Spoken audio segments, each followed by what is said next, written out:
Have you ever wondered about the difference between spirituality or religion or why we react the way that we do?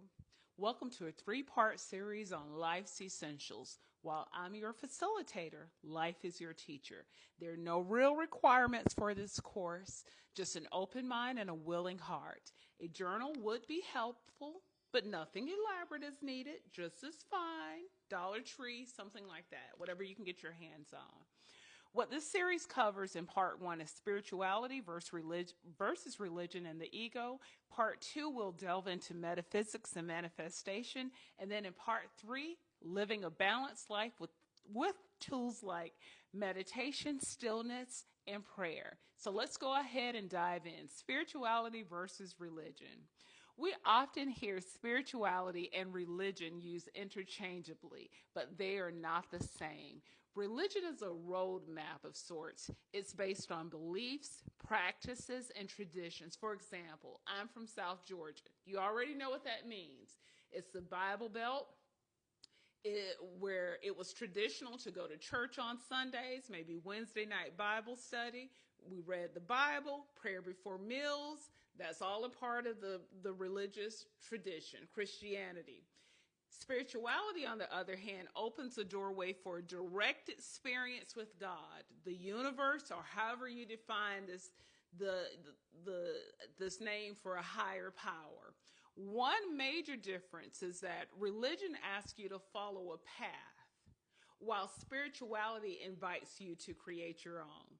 You can absolutely be both, but when we become attached to a label, when you define yourself or others by religion alone, that's when the ego starts driving the car. And we don't want the ego driving. So what is the ego? We hear a lot about the ego these days. It used to just mean arrogance, for example, but now we understand that it's much deeper than that. The ego is that part of us that eases or etches God out. It convinces us that I am my name, I am my job, I am my possessions, I am my religion. The ego keeps us vibrating at a lower level of consciousness by keeping us attached to this external identity. So how does the ego show up? Comparison. I am vegan, they eat meat. I meditate, they do not. The ego thrives on separation and judgment. So let's delve into judgment. Why does she wear her hair like that? Why does he talk like that? It's the ego that constantly labels people as right or wrong, good or bad.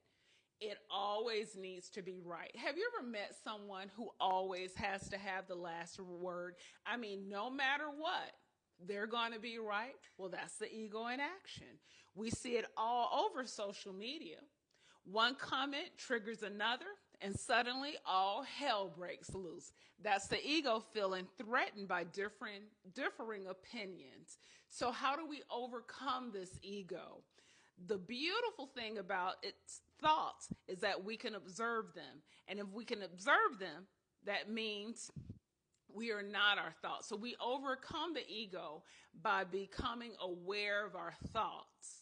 Eckhart calls this becoming the witnessing presence. So try this. Observe the ego in action. Notice when you feel defensive, judgmental, or superior to someone else. Pause before reacting. Ask, is this my higher self speaking or my ego? We want to detach from our identity. You are not your job. You are not your car, not your religion, not your status. These things are a part of your experience, but they are not the truth of your being. They're not who you are. It's okay to enjoy success, abundance, and beautiful things, but don't attach your self-worth to them. Because what happens when we lose it? That means we feel like we've lost ourselves. So we can enjoy the finer things in life. We can enjoy our success, but we don't want to be attached to it. I highly recommend, if you want to go even deeper on this topic, you want to try or read A New Earth. I've linked it below by Eckhart Tolle. It's one of the best books on understanding and transcending the ego. If you've read it, let me know in the comments. But I've linked it in my storefront. It's often So I'll end with this. It's often easier to spot the ego in others than in ourselves, which ironically is also the ego at work. So here's a question for you. When do you recognize the ego in yourself, and how do you overcome it? Let me know in the comments. Thank you for watching, and I'll see you in part 2 where we'll discuss metaphysics and manifestation.